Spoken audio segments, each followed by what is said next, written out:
अस्सलाम वालेकुम दोस्तों, अपनी नेक्स्ट वीडियो के साथ आपको वेलकम करता हूं अपने इस चैनल में। उम्मीद है सब खैरियत से होंगे। तो चलते हैं आज की अपनी अहम न्यूज और इन्फॉर्मेशन की जानब। सबसे पहले तो बात करेंगे एक अहम पेशरफ्त के बारे में, जो कि स्पेन इमिग्रेशन की एक तारीख के बारे में, कंफर्म डेट के बारे में अप्रॉक्सीमेटली बताया गया है, उस पर बात करेंगे। उसके बाद इमिग्रेशन लेने के लिए कौन सी चीजें जरूरी हैं, जिसपे काफी दोस्तों के कमेंट आ रहे हैं, उसको कवर करूंगा। उसके बाद यूरोपियन वर्क परमिट आप कौन सी कंट्री का किस तरह हासिल कर सकते हैं, इसके बारे में काफी अहम इंफॉर्मेशन आप लोगों के साथ लेके आया हूं, वो शेयर करूंगा, उस पर बात करेंगे। उसके बाद आखिर में वालदैन का आप वीजा कौन सा और कैसे लगवा सकते हैं स्पेन के लिए, इस पे बात करेंगे वीडियो के आखिर में, क्योंकि काफी दोस्त इस पे भी कमेंट करके पूछ रहे हैं। तो सबसे पहले तो हम जो बात करेंगे वो है कि अहम पेशरफ्त कौन सी है स्पेन इमिग्रेशन की तारीख के बारे में। तो इसके साथ साथ आपको लिंक्स के बारे में बताता चलूं कि नीचे आपको लिंक कौन कौन सा आज मिलेगा। सबसे पहले तो आपको ये बताता चलूं कि अहम पेशरफ्त जो स्पेन इमिग्रेशन की तारीख का लिंक है, ये आपको लिंक नंबर 1 नीचे मिल जाएगा। उसके बाद दूसरा जो लिंक है वो यूरोपियन वर्क परमिट से रिलेटेड जो लिंक है वो आपको नीचे डिस्क्रिप्शन में, ये दोनों लिंक बिल तरतीब मिल जाएंगे। आप इनको खुद भी क्लिक करके रीड कर सकेंगे। इसके साथ साथ नीचे जो वीडियोस के लिंक है वो जैसे आप डिस्क्रिप्शन को क्लिक करेंगे वहां पे आपको मुख्तलिफ वीडियोस के लिंक भी मिलेंगे, जिनको आप डायरेक्ट जाके वॉच कर सकते हैं। उन दोस्तों के कमेंट जिनके मैं आंसर नहीं देता वो लाजमी तौर पे उस वॉच लिस्ट को देख लिया करें, वहां पे उनके रिलेटेड वीडियोस होती हैं, आप उन वीडियोस को वहां पे वॉच कर सकते हैं, इन्फॉर्मेशन ले सकते हैं। अहम पेशरफ्त स्पेन इमिग्रेशन के बारे में जो तारीख के बारे में अपडेट आई है वो कुछ इस तरह है कि आपको मालूम है कि अब तक हम वेट कर रहे थे जुलाई का, कि जुलाई में कुछ नई अपडेट्स आएंगी। तो जुलाई में जो अपडेट्स आनी थी उसके बारे में अनाउंसमेंट हो चुकी है, जो कुछ मैंने आप लोगों के साथ पहले इंफॉर्मेशन शेयर कर दी है। और वो है वो बच्चे जिनकी उम्र 18 साल से कम है और वो बगैर किसी सरबराह के स्पेन में इंटर हुए हैं, खासतौर पे जजीरों में अफ्रीका साइड से, तो उनकी खासी तादाद है हजारों में।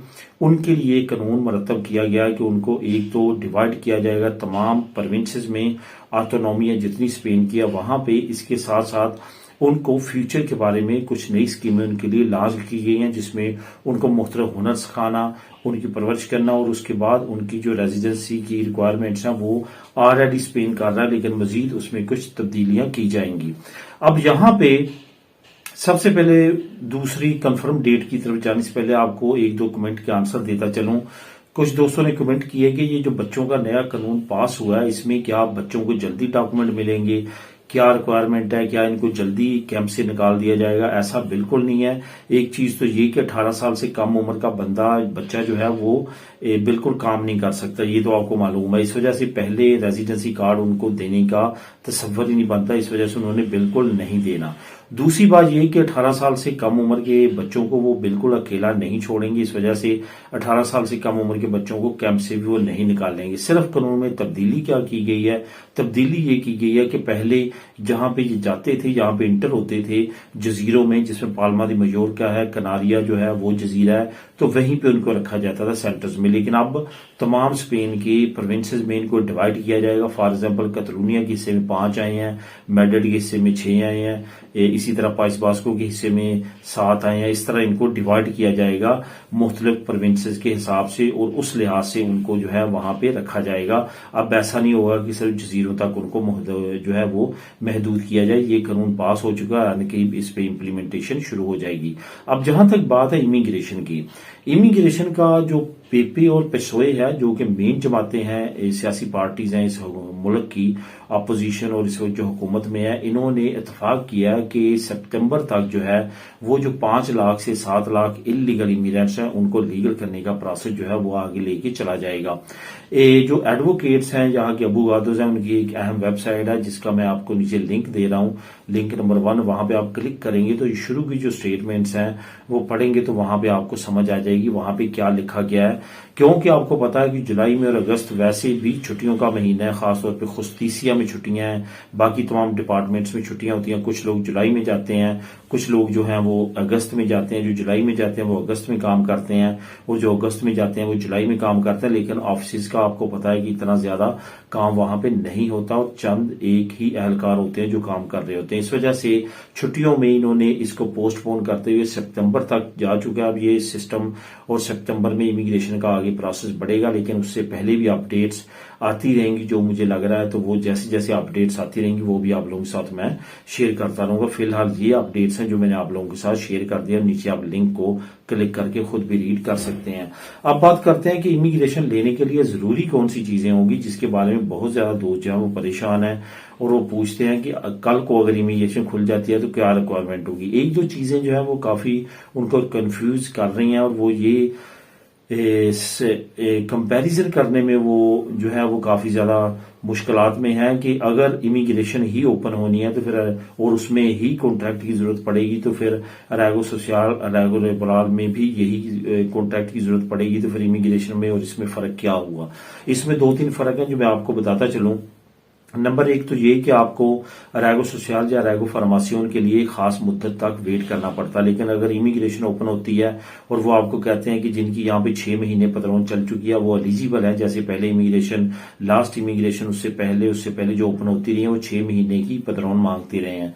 एक तो ये हुआ। दूसरी बात यह कि जो कॉन्ट्रैक्ट है वो उसके बगैर ये किसी भी कानून के मुताबिक आपको यहाँ पे लीगल नहीं कर सकते। वो बैकबोन है आपकी इमिग्रेशन की, आपकी रेजिडेंट कार्ड की, ख्वाह आप अरागो सोशल के जरिए लें, फार्मासियों के लिए वो बहुत जरूरी है या इमिग्रेशन पे लें, तो इसलिए भी वो लाजमी तौर पे आपको दरकार होगा, लेकिन उसकी रिक्वायरमेंट उस तरह नहीं होगी जिस तरह अरागो सोशल या फार्मासियों में हर चीज चेक की जाती है। बल्कि इमिग्रेशन में हमेशा ये देखा गया कि एक फॉर्मेलिटी के तौर पे भी जो है वो आपको डॉक्यूमेंट मिल जाते हैं, उसको इतनी ज्यादा छानबीन नहीं की जाती।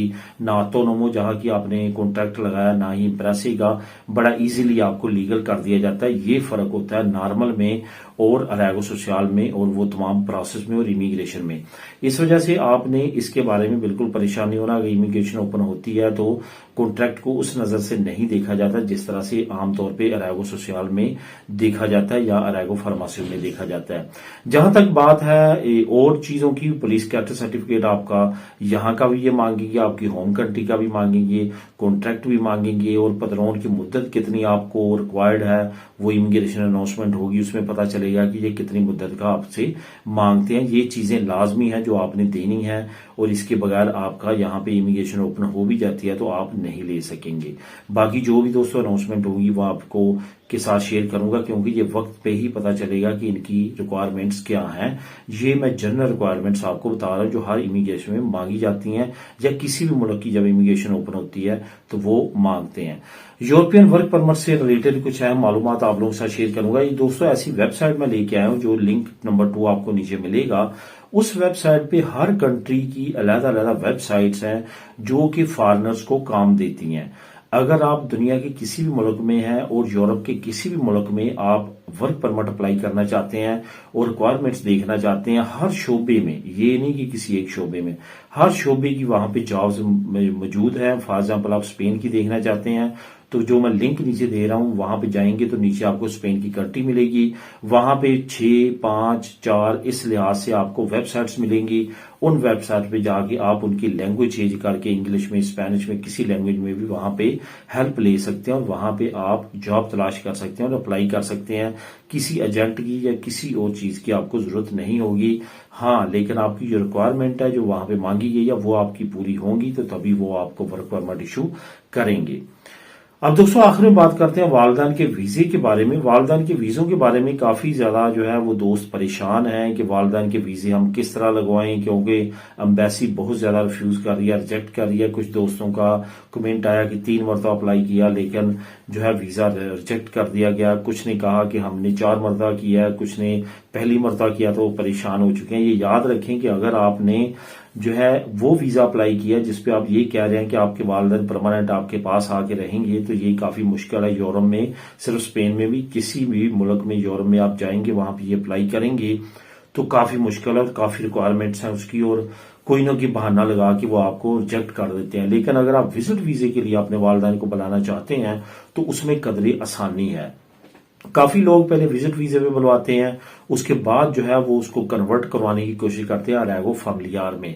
तो इस वे को इस्तेमाल करें। काफी लोगों ने ये वे इस्तेमाल किया और उससे काफी फायदा हुआ। आज से तकरीबन 6 महीने पहले मैंने इस पे तफसीली वीडियो बनाई थी।